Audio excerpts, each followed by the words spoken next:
আজি এই ভিডিଓରେ ମୁଁ ଗୋଟେ ଇଣ୍ଟେଲିଜେଣ୍ଟ ପ୍ରଶ୍ନ ପଚାରିବି, ତମେ ତାର ଉତ୍ତର ଦେବ। ଯିଏ ଏ ଇଣ୍ଟେଲିଜେଣ୍ଟ ପ୍ରଶ୍ନର ଉତ୍ତର ଦେଇପାରିବ ସେ ଇଣ୍ଟେଲିଜେଣ୍ଟ ବୋଲି ପରିଚିତ ହବ। ହେଲା, ପ୍ରଶ୍ନଟା ହେଉଛି ଜଣେ ଅଜା ବୁଢ଼ା ନାତି ପାଇଁ ଝିଅ ଦେଖିବାକୁ ବିଭିନ୍ନ ଜାଗାକୁ ଗଲେ।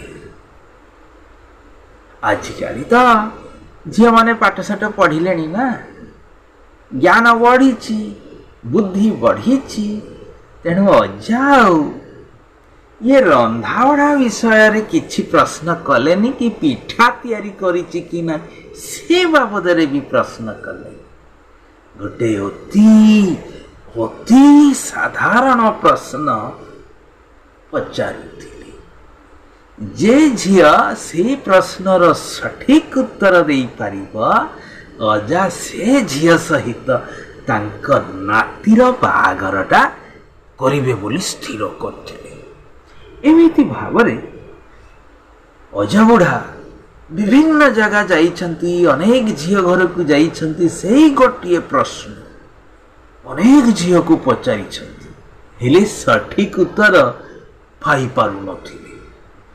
ତାଙ୍କର ପ୍ରଶ୍ନ ଥିଲା, ଯେ ଝିଅ ଘରକୁ ଯାଆନ୍ତି ବୁଢ଼ାଙ୍କର ଆତିଥ୍ୟ ତ ବେଶ ଭଲ ଭାବରେ ଝିଅର ବାପା ମା କରିଦିଅନ୍ତି।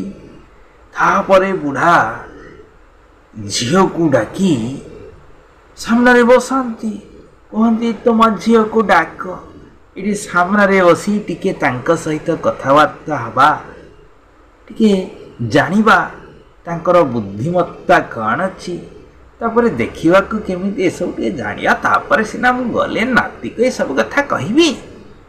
ତେଣୁ ଝିଅର ବାପା ମା କ'ଣ କରନ୍ତି, ଅଜା ବୁଢ଼ା କଥା ଅନୁସାରେ ଝିଅକୁ ଡାକି ଦିଅନ୍ତି। ଝିଅ ଆସେ, ସାମ୍ନାରେ ବସେ, ଆଉ ଅଜା ଇଆଡ଼ୁ ସିଆଡ଼ୁ କଥା ହେଇ ସେଇ ସାଧାରଣ ଜ୍ଞାନ ପ୍ରଶ୍ନଟା ପଚାରି ଦିଅନ୍ତି।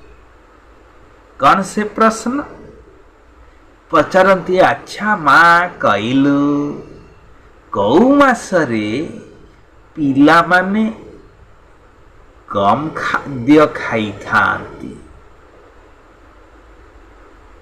ଏଇଟା ଥିଲା ଅଜାଙ୍କର ଇଣ୍ଟେଲିଜେଣ୍ଟ କ୍ୱେଶ୍ଚନ।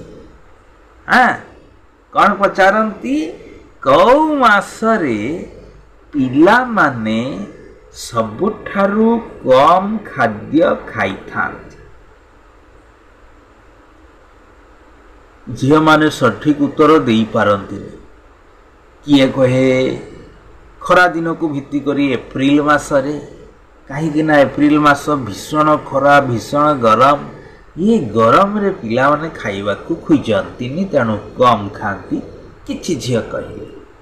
ତାପରେ ଆଉ ଗୋଟିଏ ଜାଗା ଗଲେ, ସେ ଜାଗାରେ ସେ ଝିଅ କହିବ ଶୀତ ଦିନରେ ଯେଉଁ ମାସ ଗୁଡ଼ା ପଡ଼େ ନା, ସେ ମାସରେ ପିଲାଗୁଡ଼ା ଅଳସୁଆ ହୁଅନ୍ତି, ଖାଇବାକୁ ଖୋଜନ୍ତି। ଆଚ୍ଛା, ଇଏ ବି ଭୁଲ। ଆଚ୍ଛା, ଆଉ କିଛି ଝିଅ ଅଜାଙ୍କୁ କହିଲେ ଏ ବର୍ଷା ଦିନରେ ଖାଲି ପାଣି ପଚପଚ ତ ପିଲାମାନଙ୍କୁ ସର୍ଦ୍ଦି ହେଇଯାଇଥାଏ, ତେଣୁ ଖାଇପାରନ୍ତିନି, କିଏ କାଶେ କିଏ ଛିଙ୍କେ। ସେଇ ବର୍ଷା ଦିନିଆ ମାସ ଅଗଷ୍ଟ ସେପ୍ଟେମ୍ବର ଏଇ ମାସ ଗୁଡ଼ିକରେ ବୋଧେ କମ୍ ଖାଉଥିବେ। ହେଲା, ଝିଅମାନଙ୍କର ଏମିତିକା ଉତ୍ତର ଅଜାଙ୍କ ମନକୁ ପାଇଲା ନାହିଁ, ମାନେ ଠିକ ଉତ୍ତର ନଥିଲା। ତେବେ ଠିକ ଉତ୍ତରଟା କ'ଣ?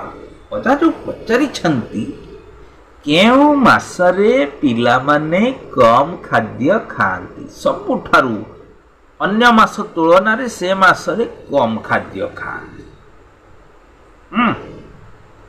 ଠିକ ଉତ୍ତର ସେ ପାଇଲେ ନାହିଁ, ତେଣୁ ଫେରି ଯାଆନ୍ତି। ଲାଷ୍ଟରେ ଗୋଟେ ଝିଅ ଅଜାଙ୍କୁ ଠିକ ଉତ୍ତର ଦେଲା। କହିଲେ ଦେଖି ସେ ଝିଅ କୋଉ ମାସ କଥା କହିଥିବ? ଯଦି କହିପାରିବେ ତେବେ କମେଣ୍ଟରେ ଲେଖି ଦିଅନ୍ତୁ ଯେ ଏଇ ମାସରେ ପିଲାମାନେ କମ୍ ଖାଦ୍ୟ ଖାଇଥାନ୍ତି।